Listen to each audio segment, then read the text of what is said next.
Khadija மௌத்துக்கு அப்புறமும் ரசூலுல்லாஹ் மௌத்தாவர வரைக்கும் இவர்களை ஞாபகம் வைத்துக் கொண்டே இருப்பார். எப்பெல்லாம் ஒரு ஆடை அறுக்கிறார்களோ கொஞ்சம் ஷேரை ஹதீஜா குடும்பத்தார்களுக்கும் அவர்களோட ஃப்ரெண்ட்ஸுகளுக்கும் கொடுக்கக்கூடியவர்களாக இருந்தார்கள். எந்த அளவுக்கு என்றால் ஆயிஷா ரலியல்லாஹு அன்ஹாவே ஹதீஜாவை பத்தி எப்ப பார்த்தாலும் பேசிட்டு இருக்க அந்த அந்த பண்பை பார்த்து ப்ரொடெக்டிவ் ஜெலசி, என் மனைவி அல்லது என் தங்கை அல்லது என்னோட தாய் அது என் வீட்டில் இருக்கக்கூடிய பெண்கள் ஒரு அந்நிய ஆண்கள்கிட்ட பேசக்கூடாதுங்கிற ஒரு ஜெலசி இருக்கும்ல.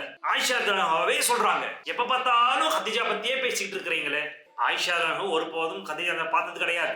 ஹதீஜா ரலியல்லாஹு இருக்கிற வரைக்கும் ரசூல் ஸல்லல்லாஹு அலைஹி வஸல்லம் இரண்டாவது திருமணம் பண்ணவே இல்லை. அவர்கள் மரணத்துக்கு அப்புறம் தான் இரண்டாவது திருமணம் பண்ணாங்க. அப்படி இருந்தும் பிளஸ் ரசூலுல்லாஹ்வுக்கு பல மனைவிகள் இருக்கிறாங்க. நான் ஏன் தெரியுமா ஹதீஜாவை இவ்வளோ நேசிக்கிறேன்? மக்கள் எல்லாம் என்னை நிராகரித்தப்ப அந்த ஹதீஜா தான் என் மீது ஈமான் கொண்டாள்.